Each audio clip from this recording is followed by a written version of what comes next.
Welcome to the feast, the happiest place on earth. Boleh saya tahu ada teman-teman yang baru pertama kali hadir mungkin di feast pada hari ini, boleh angkat tanganmu? Saya menyapa teman-teman yang baru pertama kali hadir, boleh? Gak usah malu-malu. This is your home, this is your family. Ini adalah pesta, ini adalah perjamuan. Feast diambil dari cerita anak yang hilang, di mana kita semua karena dosa, karena kesalahan kita terhilang dari jalan Tuhan, benar ya? Gak ada satupun di tempat ini yang tidak lepas dari dosa. Kita semua pendosa, tapi melalui komunitas ini, melalui acara ini, kita percaya bahwa Tuhan akan membentuk kita menjadi pribadi yang lebih baik dan berkenan lagi di hati Tuhan. Yang percaya kita berikan kemuliaan bagi Tuhan kita. Dan saya ingin menyapa kalian, Happy Valentine's Day kemarin. Ada yang merayakan? Ada yang mungkin berdoa semoga di tahun ini, di Valentine's Day ini sudah ada pasangan yang bisa digandeng. Atau selama ini kalian beli coklat kemudian kalian makan sendiri. Dan akhirnya tahun ini kalian beli coklat, akhirnya kalian bisa kasih ke seseorang. Bercanda ya. Karena di dalam Tuhan sebenarnya adalah kita percaya bahwa setiap kita itu dipanggil. Ada yang berumah tangga, ada yang single untuk Tuhan, ada yang dipanggil untuk menjadi biarawan biarawati. Tapi kita percaya bahwa panggilan apapun itu, semuanya asal di dalam Tuhan. Semua membawa kebaikan bagi kita dan bagi orang-orang di sekitar kita. Yang percaya tepuk tangan yang paling meriah bagi Tuhan kita. Yeay. Dan saya akan melanjutkan tema kita di bulan ini, yaitu Love and Relationship Series dengan judul The Hidden Hurts. Aduh, mungkin kayak yang single, kayaknya ini bukan firman buat gue. Atau bagi teman-teman yang sudah berumah tangga, kayaknya ini untuk buat teman-teman yang single, yang lagi pacaran, yang baru mau married. No, khusus tema hari ini berlaku untuk kita semua. Karena apa? Karena dalam kehidupan ini, relationship tidak hanya berbicara mengenai orang yang pacaran atau berumah tangga. Karena kita adalah makhluk sosial, kita butuh satu dengan yang lain, dan itulah yang dinamakan relationship. Betul? Mari kita berdoa, doa favorit kita. Saudara, saya mau rindu saudara datang dengan segenap hatimu. Sekali lagi saya selalu bilang bahwa doanya biasa aja, tapi iman saudara itu yang akan membedakan apakah doa ini akan hidup dalam kehidupan saudara apa tidak. Siapkan hatimu. Kalau saudara mau berekspresi, saudara boleh angkat tangan, nyatakan imanmu kepada Tuhan. Di dalam nama Bapa dan Putra dan Roh Kudus. Amin. Mari bersama-sama. Today I receive all of God's love for me. Today I open myself to the unbounded, limitless, overflowing abundance of God's universe. Today I open myself to God's blessing, healing and miracles. Today I open myself to God's word so that I become more like Jesus every day.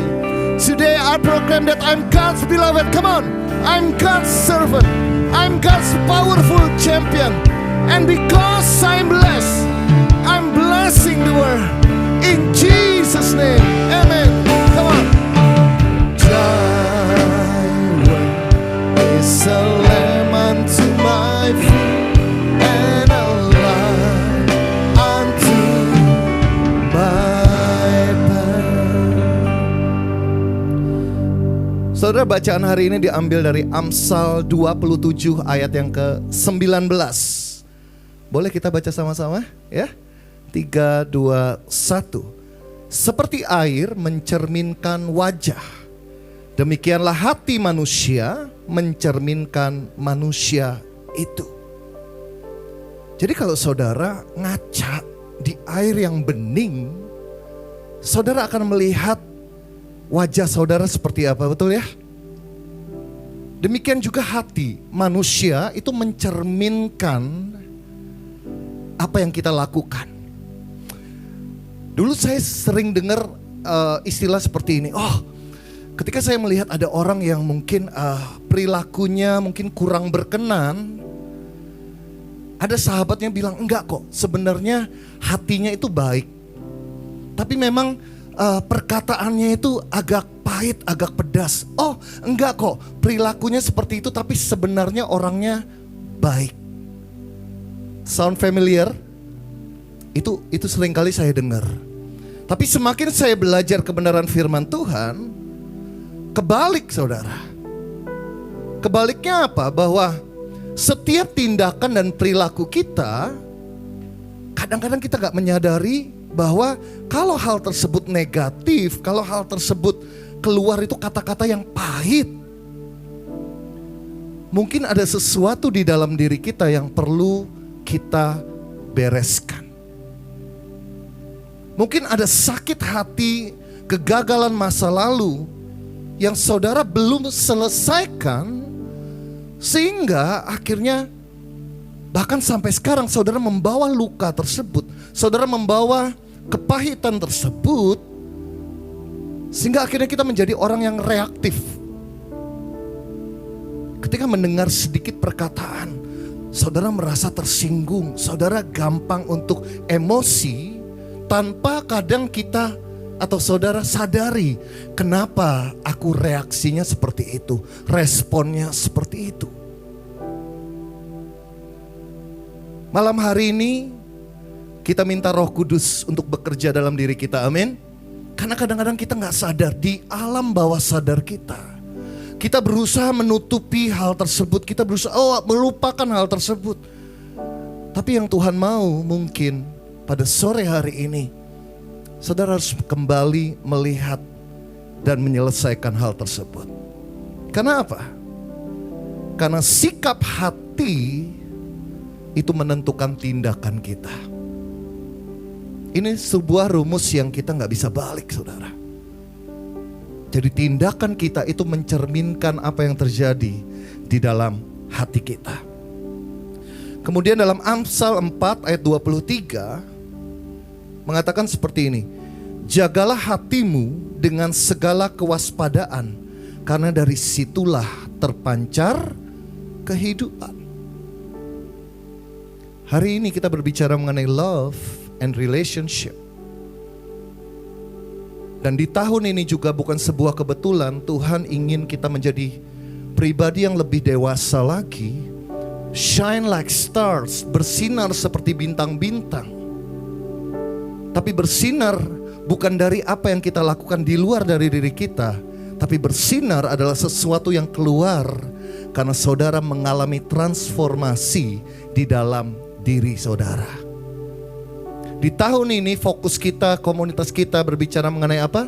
Humility and obedience. Kerendahan hati dan ketaatan. Apa hubungannya dengan bacaan kita malam hari ini? Kita akan masuk lebih dalam lagi. Tapi sebelumnya saya undang saudara untuk pejamkan mata. Kita mau arahkan hati kita lebih lagi di dalam hadirat Tuhan. Bapak, kami bersyukur kami hadir bersama-sama di tempat ini. Kami rendahkan hati kami Tuhan. Kami siap untuk dibentuk seperti halnya bejana di tangan penjunan. Biarlah Engkau yang membuka setiap pikiran dan hati kami. Roh Kudus, Engkau lihat sampai kedalaman hati kami, agar hari ini kami mengerti apa yang Tuhan ingin supaya kami ubah. Masa lalu kami, kepahitan kami, luka kami, biarlah pada malam hari ini Tuhan Engkau ungkapkan kembali, dan kami boleh mengalami pemulihan di dalam nama-Mu, di dalam nama Yesus sebagai Tuhan dan Juru Selamat kami. Amin. Mari angkat tanganmu saudara, sama-sama katakan, Thy word is a lamp unto my feet and a light unto my path. Kita berikan kemuliaan bagi Tuhan kita yang luar biasa. Silakan duduk, katakan kiri kananmu, Tuhan akan berbicara kepada engkau pada malam hari ini. Saya ingin membuka dengan satu ayat lagi, Yohanes 10 ayat 10. Dikatakan seperti ini, pencuri datang hanya untuk mencuri dan membunuh dan membinasakan. Tetapi Yesus, dikatakan Yesus, aku datang supaya mereka mempunyai hidup dan mempunyai dalam segala kelimpahan. Nah, ini rencana Tuhan untuk saudara dan saya. Bahwa pada dasarnya Yesus datang ke dunia ini supaya saudara hidup. Kenapa? Karena kita sesungguhnya telah mati karena dosa dan kesalahan. Tapi dengan salib, dengan pengorbanan, dengan darah Yesus, kita ditebus. Ditebus dikatakan dengan darah yang mahal. Supaya saudara sungguh-sungguh hidup. Dan hidupnya itu enggak cuma biasa. Hidup yang apa? Berkelimpahan. Wah, kita paling senang, kita paling happy kalau dengar kata kelimpahan. Saudara langsung bayangin, mobil baru, promosi kerjaan, rumah yang gede, pasangan hidup yang ganteng, yang cantik, yang tinggi, yang ada tato salibnya. Bercanda ya. Segala impian kita masuk dalam kata apa? Kelimpahan. Padahal yang dimaksud Tuhan adalah saudara berkelimpahan dalam sukacita, damai sejahtera dan kasih. Amin. Kayaknya gak excited kalau dengar kayak gitu. Kalau saya katakan, oh saudara akan berkelimpahan harta benda. Saudara bisa keluar negeri setahun 2 kali. Gak diaminin. Oh, amin kan, kenceng kan? Tapi gimana kalau saya katakan saudara akan hidup dalam kelimpahan sukacita, damai sejahtera, dalam kasih. Ini divis doang nih kayaknya. Kalau nggak kenceng saya orang berdosa. Nah, Tuhan punya rencana seperti itu. Nah, tapi ada pribadi lain selain Tuhan yang punya planning lain, saudara. Yaitu iblis. Dikatakan dia seperti seorang pencuri yang dia punya misi. Misinya apa? Yaitu mencuri, membunuh, kemudian apa? Membinasakan. Loh, ini gak main-main. Dia berusaha masuk ke dalam kehidupan saudara dan saya. Nah, kita belajar peristiwa Adam dan Hawa. Adam dan Hawa tinggal di dalam apa? Kelimpahan gak? Kelimpahan. Karena semua yang diciptakan oleh Allah pada waktu itu boleh kan? Kecuali cuma satu pohon. Oh, saya sangat diberkati ketika dengar waktu istri saya ngomong kayak gini. Iya, kita itu seringkali fokus pada apa yang kita gak punya. Lupa dengan apa yang sudah kita miliki.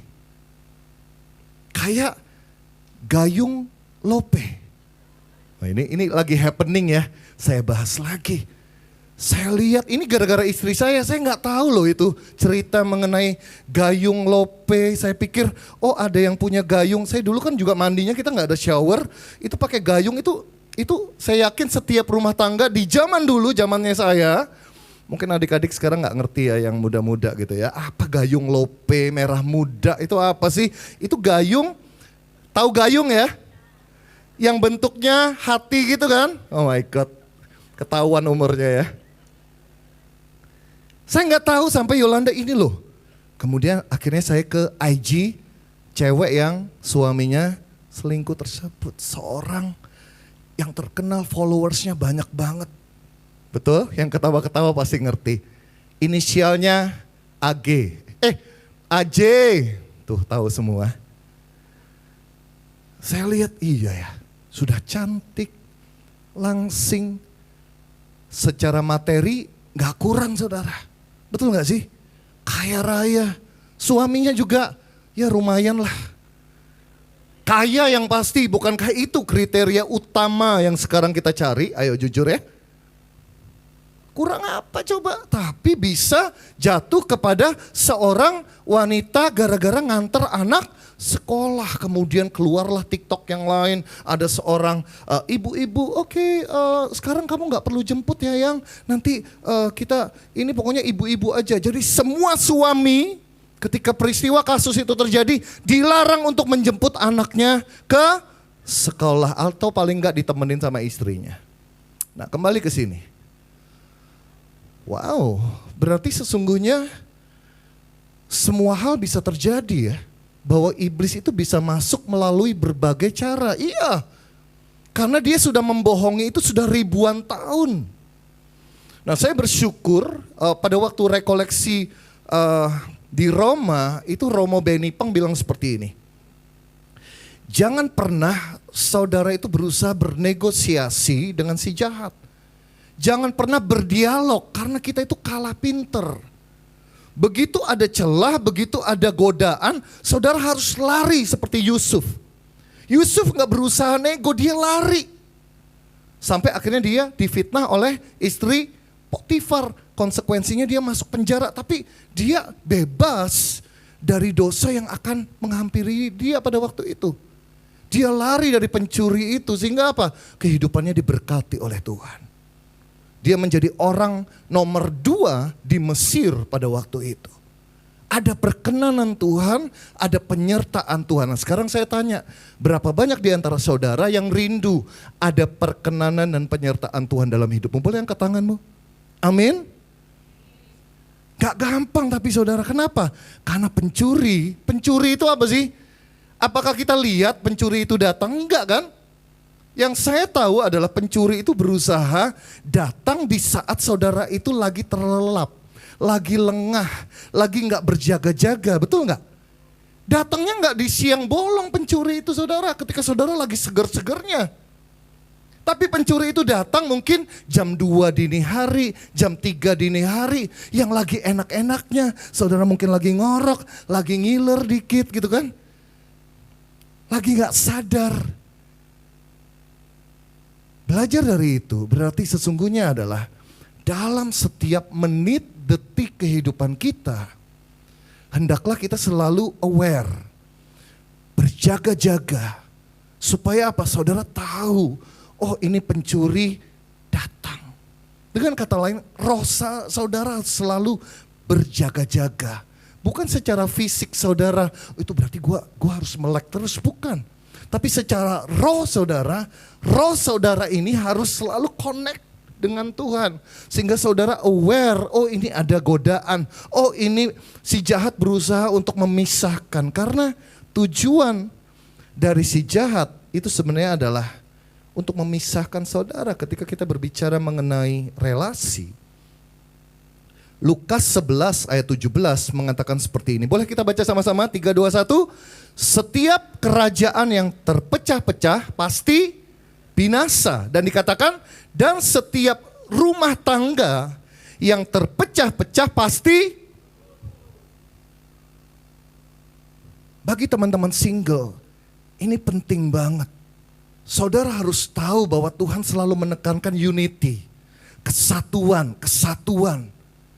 Dalam Mazmur 133 itulah kenapa dikatakan di mana ada kerukunan, di mana ada kesatuan, kesanalah Tuhan akan memerintahkan berkat-Nya untuk dicurahkan.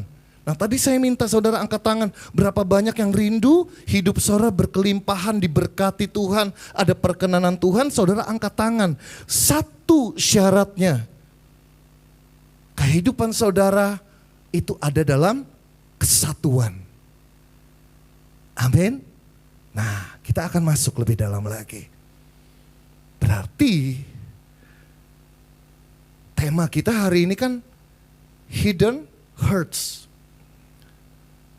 Luka-luka yang tersembunyi. Karena apa? Karena tindakan kita itu melambangkan apa yang terjadi di dalam diri kita, saudara. Pertanyaan besar. Are you easily offended? Ada gak sih di antara saudara yang merasa saudara ini gampang untuk tersinggung, tersulut, gampang emosi Entah itu mendengar kata-kata dari teman kita, orang tua kita, atau mungkin teman-teman pasutri di sini, ada yang ketika pasangan saudara ngomong itu gampang banget saudara untuk tersulut. Menjadi emosi, menjadi marah. Kalau ada, berarti ada sesuatu yang perlu saudara bereskan. Ada sesuatu yang perlu untuk dipulihkan oleh Tuhan di dalam diri saudara dan saya. Oh, saya mempersiapkan firman ini itu sampai saya lihat, oh iya, kenapa orang itu mudah tersinggung. Saya sampai lihat dari ilmu psikologi, saudara.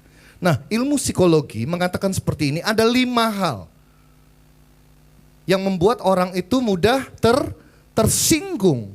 Yang pertama adalah unhealed past experiences. Jadi pengalaman-pengalaman di masa lalu yang saudara belum pulihkan. Entah saudara mungkin pernah dikecewakan oleh orang yang saudara kasihi misalnya. Atau mungkin ada perkataan-perkataan mungkin dari keluarga, entah itu orang tua atau keluarga saudara. Ada yang menyakiti saudara. Atau mungkin seperti saya anak ke-9, saya sudah cerita kan. Saya itu istilahnya bukan direncanakan. Mama saya itu waktu hamil saya itu sudah umur 40 tahun. Dokter sudah bilang jangan hamil lagi. Tapi kalau dulu kan banyak anak banyak rezeki, nggak ada mall, nggak ada kegiatan, ya udah bikin anak. Loh ini benar, sehingga jadilah saya. Nah waktu itu mama saya berusaha untuk menggugurkan saya. Dia waktu saya gede, saya dengar dia cerita ke teman-temannya, ini hebat David, ini sehat, kuat. Wah, waktu lahir gemuk, saya itu lahir 4,3 kilo. Wow, gendut banget gitu ya. Wah dengan bangga, saya juga bangga, hebat ya. Saya kuat meskipun mau digugurin. Waktu itu saya nggak ngerti sampai tahun 2000, saya juga sudah ceritakan saya pergi ke Tumpang. Waktu praise and worship, pujian penyembahan, tiba-tiba ada kayak film diputer. Teringat mama saya ngomong kayak gitu, oh ini ternyata Tuhan menunjukkan kenapa saya dengan mama saya, dengan papa saya itu gak bisa ngomong enak gitu loh. Kalau ngomong dikit-dikit itu bawaannya emosi, akhirnya kita bertengkar. Serius saudara. Bahkan saya pernah ngomong itu kasar sama papa saya balesnya itu udah kayak pahit banget. Saya gak sadar kenapa, saya gak tahu. Saya pikir itu hal yang wajar. Ternyata Tuhan itu timbulkan. Oh, karena pada waktu kecil saya mengalami penolakan. Kelihatannya sederhana ya, kan masih di dalam kandungan. Enggak loh, sesungguhnya ketika kita mengalami penolakan waktu kita masih di dalam kandungan pun, itu sudah bikin luka saudara. Nah saya nggak tahu pengalaman saudara seperti apa, tapi itu yang menjadi luka di dalam hati saya dan saya bersyukur saya mengenal Tuhan dan akhirnya saya dipulihkan. Nah kemudian yang kedua, perceived threat to beliefs. Jadi saudara merasa bahwa sesuatu hal itu sedang berusaha menyerang apa yang menjadi kepercayaan saudara, apa yang saudara percayain. Kemudian yang ketiga, self-conscious about something. Jadi kesadaran diri saudara terhadap sesuatu, oh ini melukai saya, akhirnya saudara tersinggung. Kemudian yang keempat adalah negative emotional state. Jadi selalu berpikiran negatif. Ada yang punya pengalaman seperti itu, ketemu teman ketika kita ngomong sesuatu yang positif, dia selalu menanggapinya itu negatif. Pernah seperti itu? Saya pernah. Jadi akhirnya apa yang terjadi? Saya capek.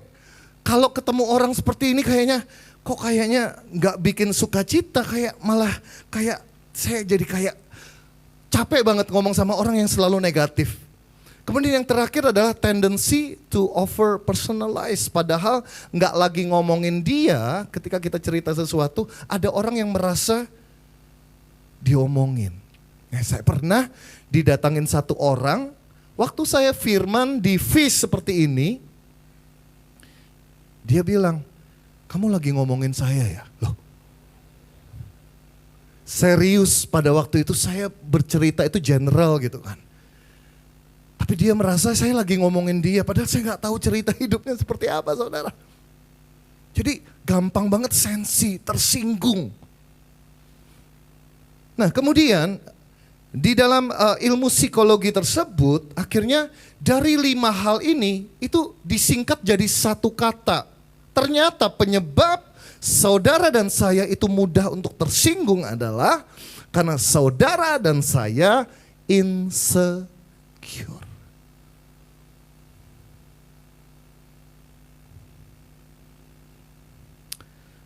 Saya pikir ini adalah rencana Tuhan memang untuk berbicara mengenai insecurity. Kenapa? Karena saya adalah orang yang insecure sebelum saya mengenal Tuhan.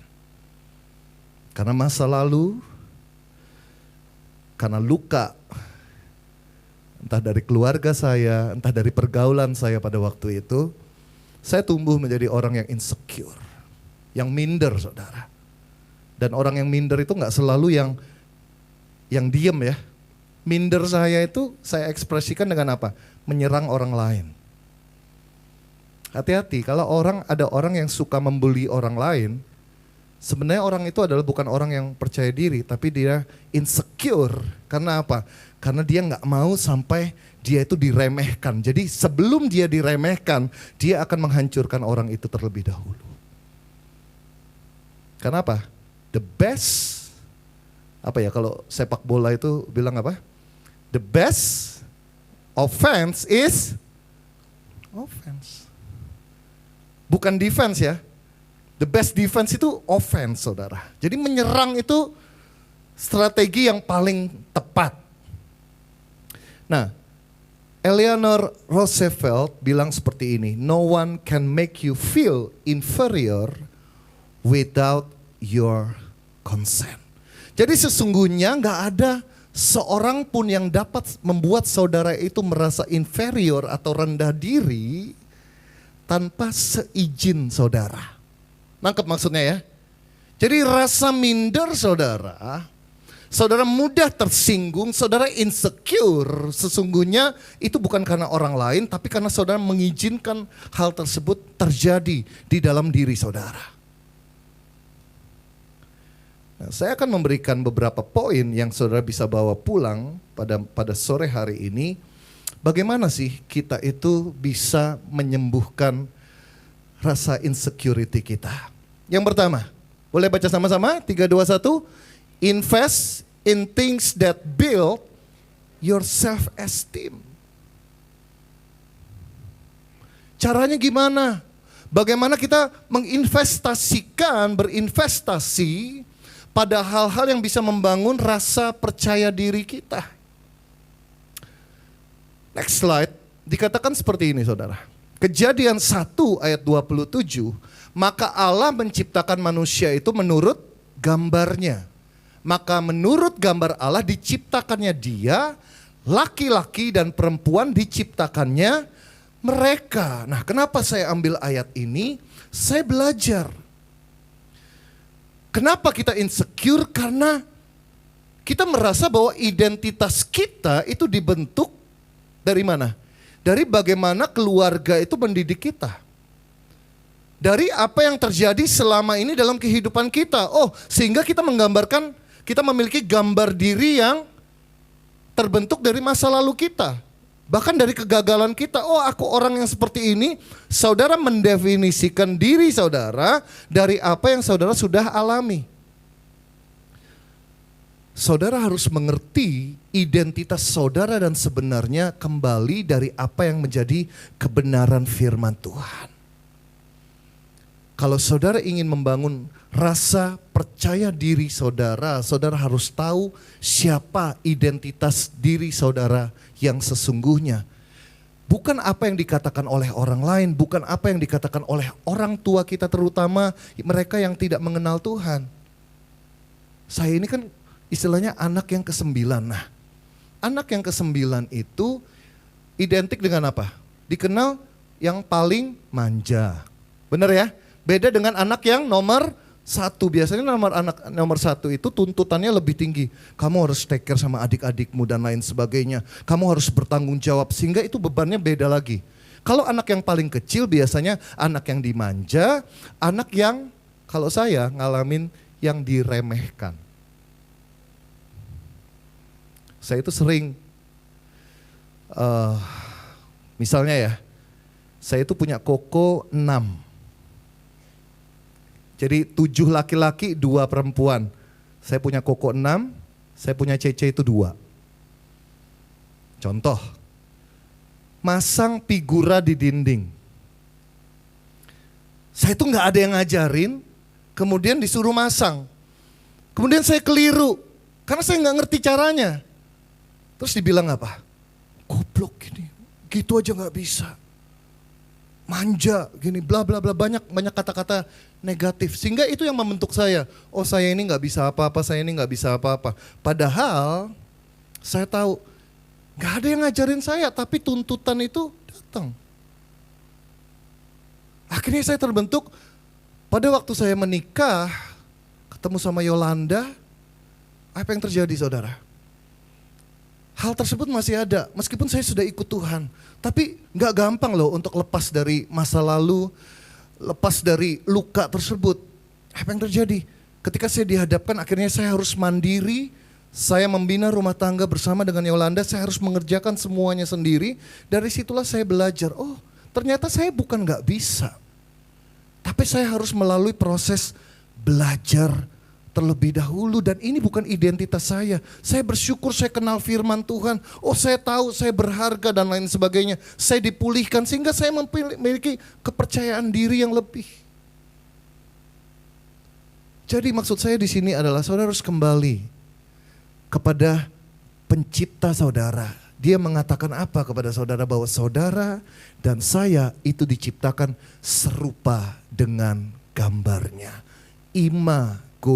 Image of God, bahwa saudara dan saya itu berharga dan tidak perlu compare satu dengan yang lain.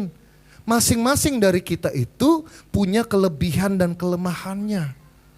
Jadi apa? Ketika kita ngerti identitas kita seperti ini, maka saudara akan terbebas. Saudara tidak akan mudah tertrigger ketika ada yang bilang kamu gak bisa, no. Ketika ada yang bilang kamu gak berharga, no. Saya berharga, saya tahu identitas saya. Saya sekarang bisa ngomong seperti itu, kenapa? Karena saya sudah dipulihkan oleh Tuhan, saya punya self esteem. Dan yang bisa memulihkan itu adalah ketika saya kembali kepada Allah. Yang kedua, practice the pause. Maksudnya apa? Ketika ada sesuatu hal yang negatif yang datang ke dalam diri saudara, jangan mudah untuk reaktif.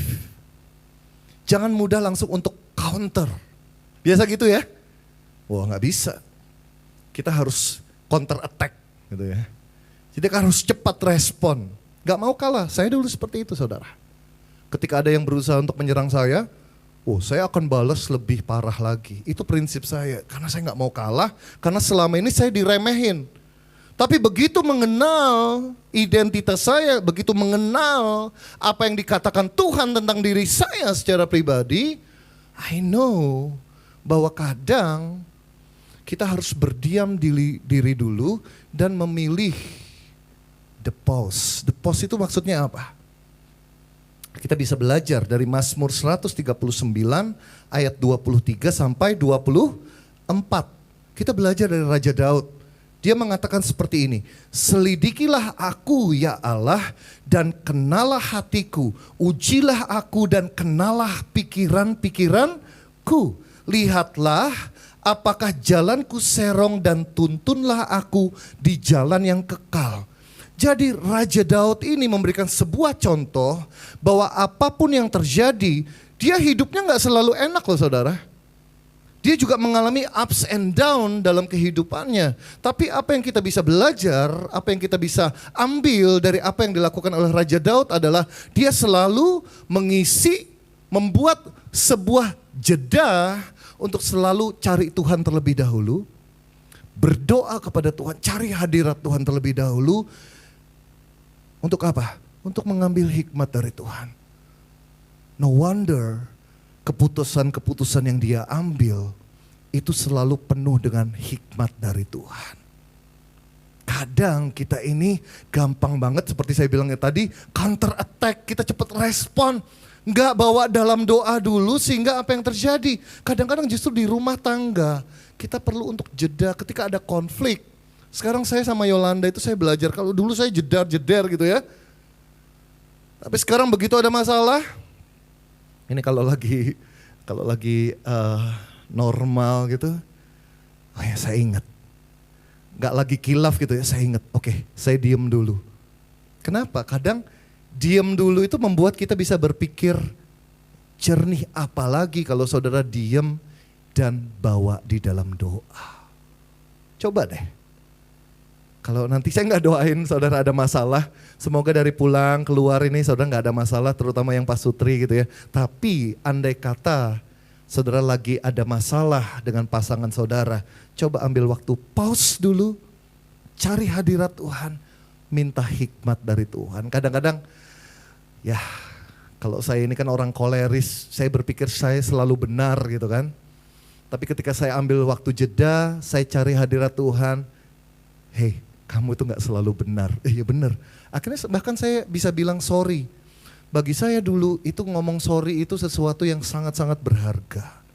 Yang jarang untuk saya bisa lakukan. Makanya kalau ada orang yang bisa benar-benar dari hatinya itu ngomong tulus sorry. Saya percaya bahwa itu kekuatan dari Roh Kudus, itu kekuatan dari Tuhan. Gak gampang loh.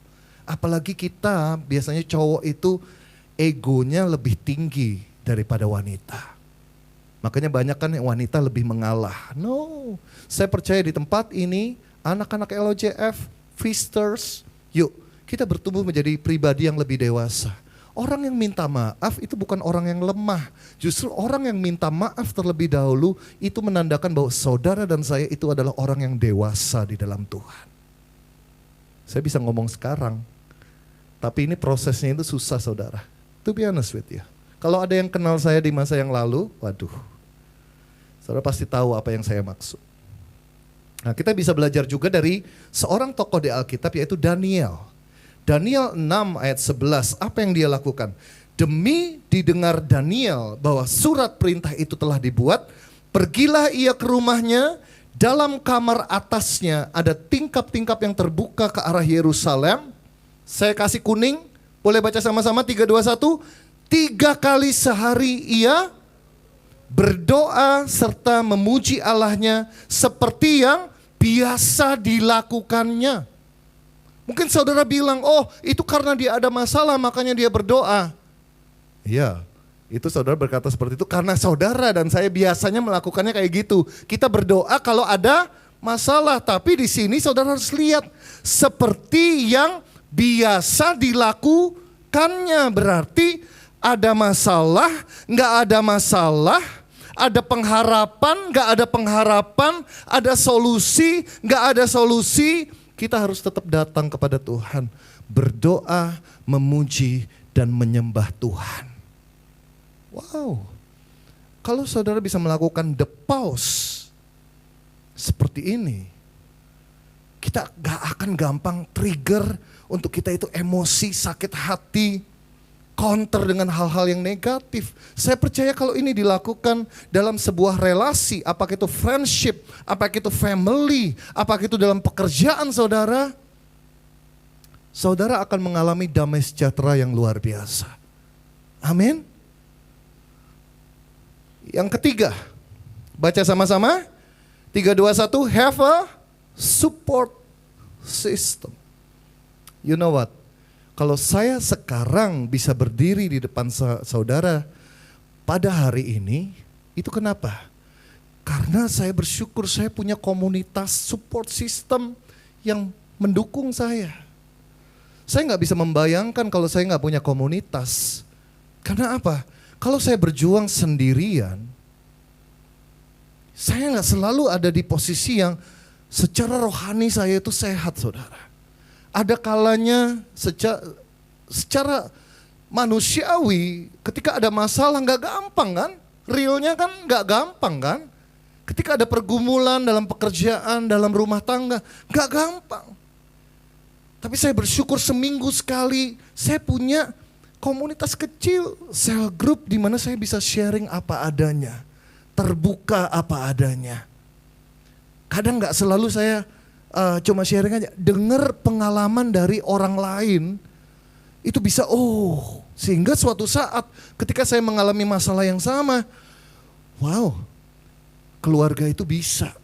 Saya belajar dari itu bagaimana saya bisa mengendalikan diri dan lain sebagainya. Jadi penting untuk saudara tertanam dalam sebuah komunitas. Nggak selalu LOJF, kalau saudara merasa LOJF bukan tempat atau komunitas yang tepat. Banyak sekali komunitas Katolik yang ada di Keuskupan Agung Jakarta ini. Cari saudara, yang penting apa? Yang penting saudara itu tertanam.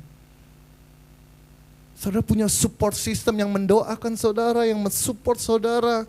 Baik dalam doa maupun secara nyata. Karena apa? Dalam Ecclesiastes 4:9-10 dikatakan, two are better than one because they have a good return for their labor. If either of them falls down, one can help the other up. Amen? But pity anyone who falls and has no one to help them up. Kesian kan? Kalau misalnya orang ada yang jatuh tapi gak ada orang yang untuk menolong dia. Kemudian saya mau katakan seperti ini, apakah support system itu selalu tempat yang menyenangkan? Enggak saudara. Karena apa? Dalam Amsal 27 ayat 17 mengatakan seperti ini, besi menajamkan besi, orang menajamkan sesamanya. Di dalam komunitas saya belajar, ketika saya berdoa, Tuhan, saya ingin menjadi orang yang sabar. Di dalam komunitas, saya ketemu justru orang-orang yang berlawanan sama saya, yang nyebelin lah seperti itu. Tapi justru ini jawaban doa yang saya doakan kepada Tuhan. Saya dilatih bagaimana saya ketemu dengan orang yang berbeda pendapat. Bagi orang yang koleris, kita itu paling gak suka kalau ketemu orang yang berbeda pendapat sama kita. Kenapa? Karena orang koleris selalu menganggap pendapatnya yang paling benar. Itu saya. Saya nggak tahu saudara seperti apa. Sehingga harus sesuai dengan apa yang saya pikirkan atau katakan. Itu saya dulu. Tapi saya belajar melalui komunitas ini, melalui kegiatan, jadi panitia, LOJ conference dan lain sebagainya. Ada perdebatan dan lain sebagainya. Saya paling banyak belajar terus terang dari Yolanda. Saya rasa Yolanda akan cepat masuk surga bersama dengan, karena apa? Karena dia berhadapan dengan saya. Bareng saya terus kayaknya api pencuciannya sudah dilakukan di dunia ini saudara. Ya benar, saya nggak bercanda.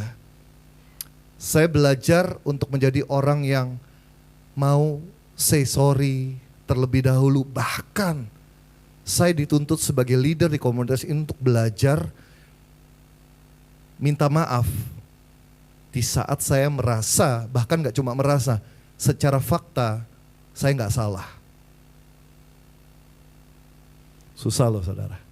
Kalau saudara salah, saudara minta maaf, bagi orang yang pride-nya tinggi, itu susah. Apalagi saudara minta maaf sekalipun saudara itu gak salah. Saya dulu menentang ide ini saudara, tapi itu firman Tuhan.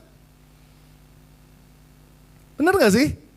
Saya menentang ide itu, tapi terjadi suatu kasus pada waktu itu, istilahnya masalah di komunitas. Dan saya sebagai leader, saya harus melakukan hal tersebut. Ini bergejolak di dalam secara ego. Wah, kamu gak salah kok, ngapain kamu minta maaf? Biarin aja, cuekin aja. Tapi santai, Yolanda bilang,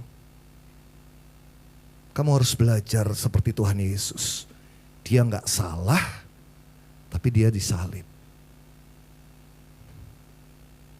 Saya tutup ngomel-ngomel, enggak gini. Tapi saya serap itu, saya bersyukur Tuhan masih memberikan saya istilah hati yang mau mendengarkan meskipun sedikit. Akhirnya saya belajar melakukan itu dan saya belajar, wah ternyata ketika saya melakukan hal tersebut, saya gak menemui bahwa saya menjadi orang yang kalah. Justru Saya dimenangkan karena saya melakukan hal tersebut, saudara. Kalau saya nggak melakukan hal tersebut, akhirnya apa? Konflik tetap terjadi. Saya tidak akan penuh dengan damai sejahtera. Tapi ketika saya melakukan itu, sesungguhnya saya sedang melepaskan sesuatu racun yang mungkin akan nempel di dalam hati saya pada waktu itu. Saya bersyukur banget. Jadi betul, justru ketika saudara berada di komunitas, bukan orang-orang yang sempurna di sana, tapi orang-orang yang berdosa, orang-orang yang bisa salah, tapi kita punya visi yang jelas, yaitu kita menjadi pribadi yang lebih baik lagi di hadapan Tuhan. Tapi itu akan ada gesekan, ada perselisihan dan lain sebagainya. Tapi ketika kita menghadapinya bersama dengan Roh Kudus, itu yang akan membuat saudara dan saya menjadi pribadi yang lebih dewasa lagi di dalam Tuhan. Amin. Kayaknya berat banget, amin ya. Next point, yang terakhir. Boleh baca sama-sama? Reconciliation and forgiveness. Kalau saudara ingin pulih, jadilah orang yang selalu mengusahakan terjadinya rekonsiliasi dan mengampuni.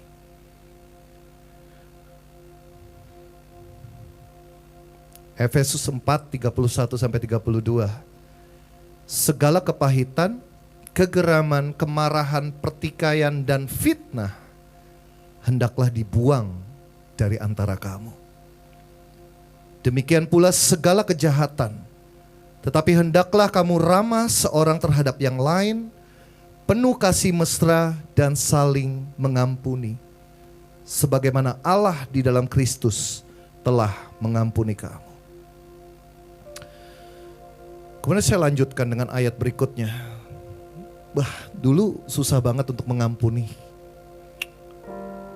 Tapi ketika saya baca ini, Matius 6, 14-15. Kalau saudara baca ya, ini habis doa Bapa kami. Tuhan mengajarkan doa. Gini loh, kamu berdoa. Kemudian lanjutannya gini. Karena jikalau kamu mengampuni kesalahan orang, perhatikan.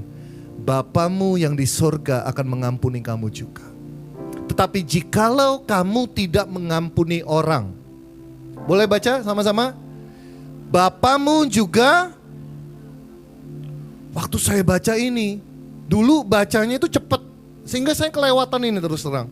Ternyata ini adalah sebuah kewajiban, keharusan. Kalau saudara ingin dosa saudara diampuni, berarti saudara juga harus mengampuni.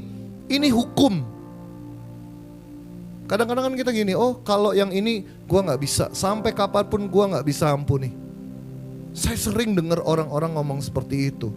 Kemudian saya baca ini, wah berarti dia juga gak diampuni. Benar gak? Ini bukan saya yang ngomong, saudara baca nanti. Ini bukan sebuah kewajiban, keharusan. Ini sebuah hukum sama gravitasi. Kalau jatuh itu ke bawah karena ada hukum gravitasi. Nah ini hukumnya Allah. Kalau saudara ingin dipulihkan, diampuni, there's no other way. Saudara juga harus let go, mengampuni. Kalau kita dengar kayak gini, kayaknya Tuhan kaku banget ya. Kenapa sih? Kenapa? Saudara pernah gak bertanya, kenapa kita harus mengampuni? Next slide. Markus 12 ayat 33. Memang mengasihi dia dengan segenap hati dan segenap pengertian, dan dengan segenap kekuatan, dan juga mengasihi sesama manusia seperti diri sendiri adalah jauh lebih utama daripada semua korban bakaran dan korban sembelihan. Maksudnya apa? Ketaatan saudara dalam melakukan kebenaran firman Tuhan jauh lebih utama daripada semua ritual agamawi.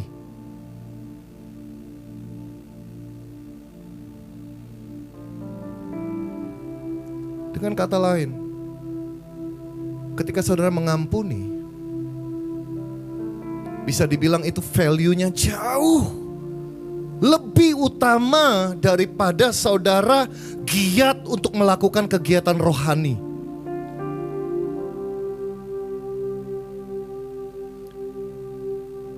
Tapi kenapa Tuhan? Saya selalu tanya, kenapa Tuhan seperti itu? Saya dapat ini saudara. That forgiveness as a choice. Pengampunan itu selalu meskipun Tuhan mengharuskan seperti ini, kita bisa milih kan? Kita mengampuni apa enggak, benar gak? Karena Tuhan memberikan kita free will. Tapi setelah baca ini saya sadar saudara, bahwa being offended is an event. Saudara tersinggung itu sebuah situasi kegiatan. Tapi tetap merasa tersinggung, terluka. Sesungguhnya itu adalah sebuah keputusan yang saudara ambil. Nah, forgiveness itu bukan berarti mentoleransi abuse yang saudara terima, bukan. But forgiveness about freeing yourself from resentment. Wow. Dengan kata lain, mengampuni itu bukan untuk kepentingan orang yang kita ampuni. Mengampuni set you free from resentment. Saya nggak tahu pengalaman hidup saudara alami hingga saat ini, apakah di dalam rumah tangga saudara, di dalam keluarga saudara. Malam hari ini boleh nggak ambil waktu, kalau boleh pejamkan matamu saat ini, minta Tuhan selidiki hatiku. Tuhan, kok kayaknya selama ini aku jadi orang yang sensi, mudah sekali tertrigger, tersinggung. Kalau masih ada luka saat ini datang dalam hadirat Tuhan, seperti yang saya alami tahun 2000 di Tumpang. Saya cuma datang dalam hadirat Tuhan, tiba-tiba Tuhan celikan, no wonder kamu jadi orang yang pahit banget, jadi orang yang suka membuli orang lain. Kayak itu merupakan ekspresi dari luka-luka yang ada dalam hatimu. Atau mungkin ada yang lain mengekspresikan merasa bahwa dirinya gak berharga karena kegagalan-kegagalan, baik itu rumah tangga, masa lalu, luka-luka yang terjadi yang mungkin disebabkan sengaja atau tidak sengaja oleh keluarga saudara mungkin. Bagaimana saudara bisa membina hubungan dengan orang lain when there's hidden hurts in your heart? Boleh saya undang saudara untuk bangkit berdiri. Saya berdoa malam hari ini ada pemulihan di tempat ini, amin. Kenapa? Ketika saudara dipulihkan, God's forgiveness will flows through us, and we will shine like stars. Kenapa saudara menjadi orang yang sungguh-sungguh menyenangkan, tidak menanggapi sesuatu hal yang negatif dengan negatif. Tapi perkataan saudara bukan lagi keluar sesuatu yang pahit, karena hati, sumber hati saudara sudah diubahkan menjadi air yang manis dan akan keluar menjadi berkat bagi orang lain. Amin saudara.